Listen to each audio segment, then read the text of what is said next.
While there is still much to be done in the pro-life movement, there is also a lot of good worth highlighting. On each episode, we're going to spotlight a person, a group, or movement building up the culture of life. This first installment of our pro-life focus is powerful.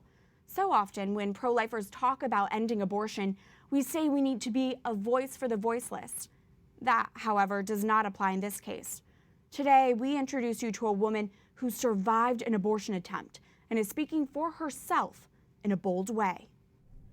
Weighing less than 3 pounds, Melissa Ohden was born beating the odds. She is a survivor of a failed saline infusion abortion. God did have a plan. It's a procedure that injects a toxic salt solution into the amniotic fluid surrounding a preborn child. Cared for by NICU nurses at first, baby Melissa was soon adopted into a loving home. Now, Ohden is a wife and mother, a Catholic convert, and a pro-life advocate, with speeches spanning from pregnancy centers to Capitol Hill. I'm here today to share my story to not only highlight the horror of abortion taking place at Planned Parenthood, but to give a voice to other survivors like me. It's a journey detailed in her new memoir, You Carried Me, released this month. Melissa recounts a series of tough truths, including when she, as a teenager, learned about the abortion attempt on her life. To be 14 years old, it absolutely devastated my life. And I think like so many young people, right, I didn't want anybody else to know how much I was hurting. So Melissa turned to what she calls her unholy trinity of coping mechanisms: bulimia, alcohol, and sex. People often ask me, how did you ever come out of that? And I always say it really wasn't me. It wasn't. It was the grace of God that saved me. And I had to be willing to wake up and every day say, you know what, I'm not going to do that today, right? The focus of the memoir continues onto Melissa's search for her birth mother as she wonders whose blood runs through my veins.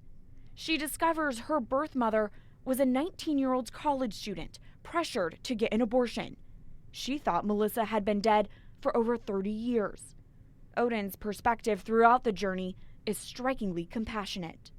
Tell us how you came to have that approach. It's a response that I think has deepened over time. I've always loved her, but my love for her deepens year after year. And not just because the circumstances of her life and mine are now different, right? I know the truth about how she was forced into that abortion. But I think the older I get, the more I learn how to love people and to respect them for who they are. And I think motherhood has been a bond that she and I can really connect on that level. And so it's a love story, right? It's a love story that God wrote and man attempted to rewrite that whole story. And God's story wins in the end. Now you had finished this book, you had finished your memoir, you were done, and then something happened. And then you met your birth mother for the first time. Tell us about that. Whew. That's where I have to take a deep breath. After everything I've gone through in my life and my healing from it, my tears are not tears of pain, my tears are just tears of incredible gratitude, right? I was not expecting to meet her in the course of the last few months. We have spent years getting to know one another, build trust, uncover secrets together. And so we met face to face for this first time early this summer. And I guess a short version of that would be it was everything I ever could have expected and more. To know that she spent over 30 years of her life believing that I had died at the hospital, how she suffered from immense regret and guilt. And then to have the opportunity to know that her child is alive and loves her and has forgiven her, and then get to meet face to face. Yeah, my excitement was for her probably more than me, but it was life-changing.